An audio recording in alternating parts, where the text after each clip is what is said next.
मुंबईमध्ये बांगलादेशी आणि रोहिंग्या नकोच असं वक्तव्य अस्लम शेख आणि मंत्री मंगल प्रभात लोढा यांनी केलं।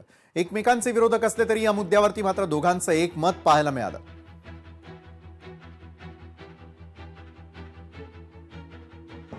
नक्की कारवाई करावी। जे रोहिंग्या बांगलादेशी आहे ते नको, आणि रोहिंग्या बांगलादेशी आणि जे जमीन कब्जेमध्ये केलेली आहे ते पण आपण रिकामी करून घेऊ।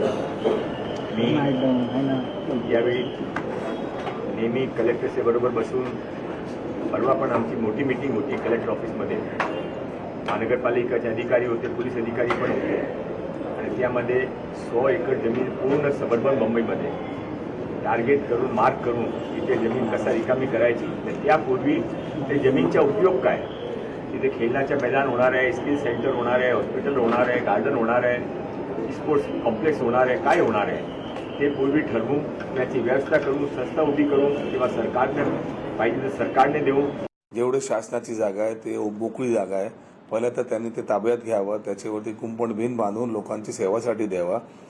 आणि दुसरी गोष्ट, मग ते रोहिंग्या असू दे, बांगलादेशी असू दे, पाकिस्तानी असू दे की अमेरिकन असू दे, हे ज्यांना या देशामध्ये राहायची परवानगी नाही त्यांनी या देशामध्ये राहायला नाही पाहिजे।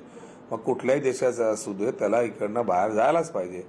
ज्या ज्या देशांनी आपले नागरिकांना, जसं बेड्या घालून अमेरिकाने आपल्या लोकांना 4000 पेक्षा जास्तांना पाठवलंय, त्यांनाही पाठवलं पाहिजे। बांगलादेशाला इकडनं हाकललं पाहिजे, आणि पाकिस्तानी असेल किंवा कुठल्याही देशाचा असेल ज्याच्याकडे कायदेशीर व्यवस्थित त्याचे पेपर नसेल तर त्यांना या देशात राहण्याचा काय अधिकार नाही। लोकशाही मराठी ऐका, पहा, जागरूक रहा।